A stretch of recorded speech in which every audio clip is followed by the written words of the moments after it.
Hey beauties, welcome back to my channel.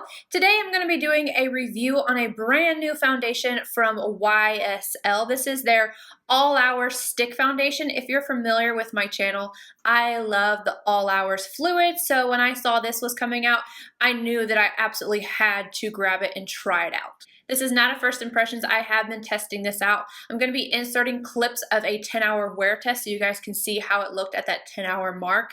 But let's go ahead and just talk about this first. So this is what the component looks like. To me, when I saw this, I was like, this looks like an overgrown Anastasia Beverly Hills lipstick.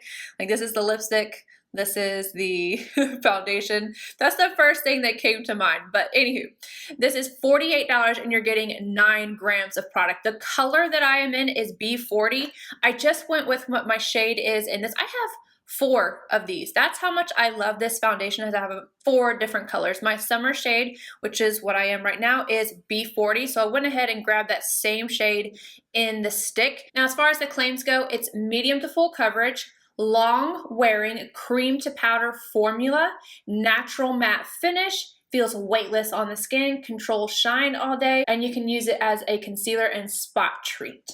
The first time that I used this, I used my Tarte Silk Canvas, and it definitely worked really nicely with that. It looks more perfected when I wear that, but because my skin is combo, like I'm oily in the T-zone and I can have dry spots elsewhere, I felt like it tugged just a little bit. So I've been wearing it without a primer other than on my pores, and I like that method best because it just glides on top of my moisturizer so much better. I take the product and just stripe it onto my skin. I like to use a sponge with this because a brush kind of accentuates my dry areas just a little bit.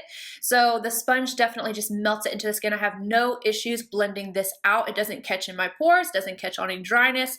It looks really nice. It's very easy to move around. Even on my nose, like sometimes stick foundations can just really accentuate anything that's on my nose. My nose is kind of textured and this one did not do that. One layer on the skin, I'm definitely right in between medium and full. So I could add a little bit more to get that full coverage, but I don't like to pile on foundation. I like to just go with whatever coverage it has straight out the gate. And I think everything looks really smooth. You can definitely tell that I have makeup on. It's not a thin foundation, but it's not super thick.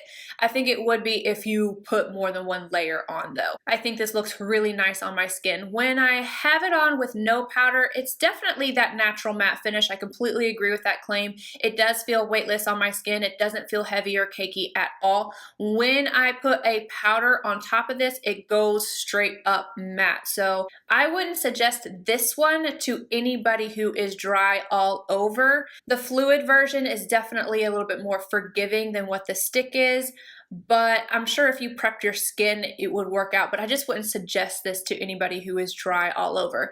I had no issues with my pores looking bad all day long. My shine did not start coming through. It really didn't even break up either. At the 3-hour mark, my pores looked great. I was still matte, didn't move anywhere, and I had just come in from watering the flowers, and it was 96 degrees outside. Like, I came in and went straight to my camera, and I just looked really nice. At the 6-hour mark, my pores still looked amazing. Nothing had moved, just a little bit of shine on the sides of my nose, but you know, sometimes you get that cracking right here.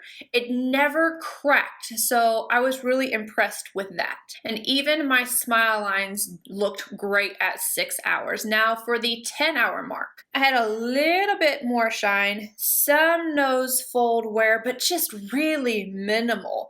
Minimal smile lines and only a little bit of sign of wear on my pores. Just minimal though. I actually ended up keeping this on for 12 hours and I wanted to come in here and do like a check-in, but my camera had died and it was 11 o'clock at night and I just wanted to go to bed. But at 12 hours, like, it's pretty much still looked like it did at 10 hours. I find both of these foundations to wear really well. I will say this one stays matte and more flawless looking longer, but I think that the fluid one looks a little bit more skin-like. I know I'm gonna get asked about it up against the Hourglass stick, which is my favorite stick foundation of all time. There's not really a lot of sticks that I have personally liked. Pretty much this one, and I like the Bobbi Brown, but I like this one a lot more than the Bobbi Brown. But in comparison to these, this will work on dry skin, and I don't think that this one really will. I feel like this one is going to get a little shinier. So if you are oily and this one just, it becomes too shiny, I think this is a better bet. But coverage-wise, this one's a little bit more, but they really go on pretty similarly. I like both of them. I still would say that I like this one more for the perfectedness, but this one, again, is just longer wearing. So that's it, you guys. I hope you enjoyed this really quick review. Let me know if you plan on grabbing this foundation. What did you think about it on me? And I will see you guys in my next video. Bye, guys.